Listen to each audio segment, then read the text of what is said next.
There are some seasons in life where waiting does not just feel inconvenient, it feels unbearable. Not because you are lazy, not because you are unwilling to work, not because you do not understand that real things take time, but because you are tired of where you are.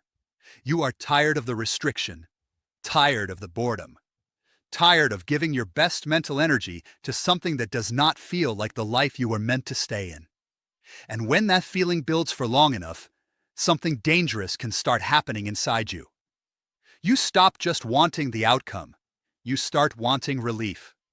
Hi, I'm JP, and lately I've been thinking about something I know I cannot afford to lose while I build. Not my motivation, not even just momentum, my integrity, my alignment, my willingness to stay inside God's timing even when waiting feels heavy. Because if I'm honest, one of the biggest dangers for me in this season is not just bad trading. It's the temptation to force a trade because I desperately want out of my situation. And that matters because forcing it is not just a technical mistake, it is a spiritual one too.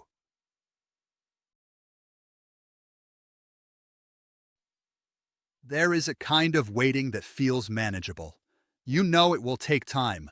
You accept the process. You keep going. You stay steady. That kind of waiting is hard, but clean. But then there is another kind of waiting, the kind that starts pressing on you emotionally, the kind that stops feeling like process and starts feeling like pressure, the kind where you do not just want the future because it makes sense. You want it because your current life is wearing on you. That is where I think things can get dangerous, because once waiting becomes emotional, it stops being just a timeline issue. It becomes a relief issue.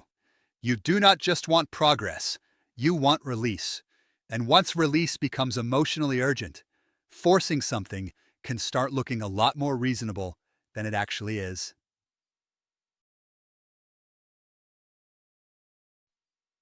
I think this is important to say plainly.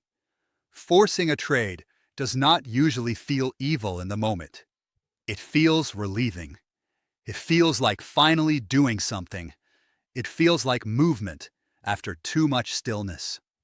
It feels like an opportunity to break the frustration of waiting. That is what makes it so deceptive. Because when you are tired of your current situation, tired of not yet being free, tired of having to keep building in the margins, one trade can start feeling like more than a trade. It can start feeling like a way out, a way to create progress, a way to finally make something happen. And that is the lie. Because once a trade becomes emotionally connected to escape, it is no longer just about the setup. Now, it is carrying frustration. It is carrying impatience. It is carrying the weight of a future you want too badly to touch before it is actually time. And that is exactly when discipline gets tested.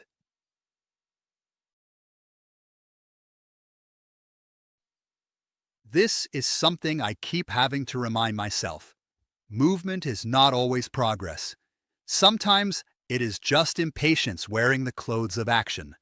That matters, because when you are desperate for something to change, almost any movement can feel better than stillness. Even bad movement, even misaligned movement, even movement that comes from the wrong spirit. And if I'm not careful, I can start confusing action with obedience. I can start thinking, at least I'm doing something. But not every action is faithful. Not every trade is aligned. Not every attempt to move forward is actually progress. Sometimes it is just me trying to escape the discomfort of waiting. And if that is what is driving the action, then I am not really building anymore. I am reacting. And reaction has cost me before.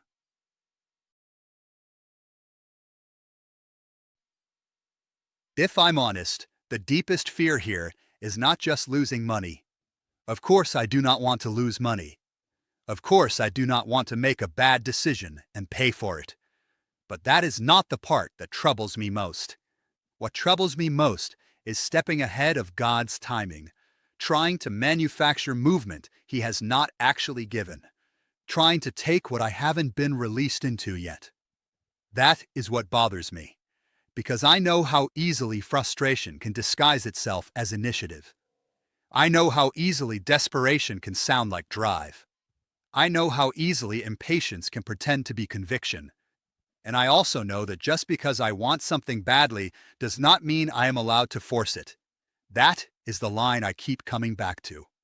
I am not allowed to force what God has not timed yet. Not because the dream is wrong, but because the timing matters too.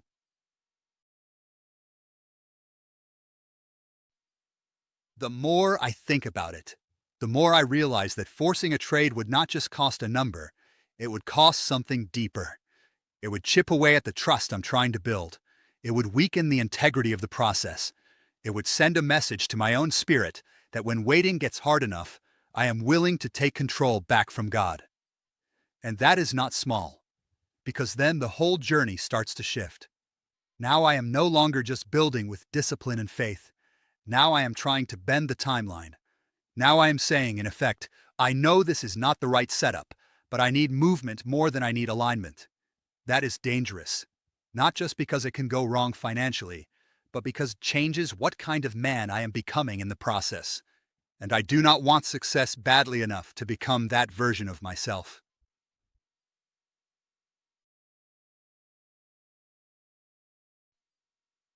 I think this is the clearest way I can say it. There are things I want deeply: freedom, ownership, the ability to fully focus on what I'm building, the ability to be my own boss, the ability to stop giving the best of my day to something that does not belong to the future I actually want. I want all of that, very much. But there are still things I am not willing to sacrifice to get there. My faith, my integrity, my willingness to wait for the trade that is actually there, instead of forcing the one I emotionally wish was there. Because if I get the outcome by becoming less aligned, then the outcome costs too much. If I get there by forcing what should not be forced, then I did not really build it the right way. And I care about that. Maybe more now than ever. Because the older I get, the more I realize that how you arrive matters, not just whether you arrive.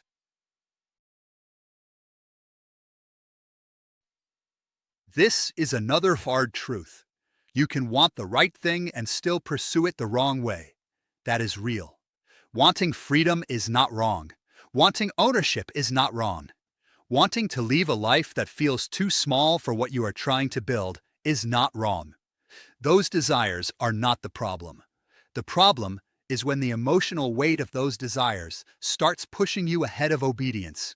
When the good thing becomes so urgent in your mind that you stop caring whether the timing is actually right. That is where even good desires become dangerous. And I think that is why I have to stay honest in this season. Because I do want out. I do want freedom. I do want the next stage.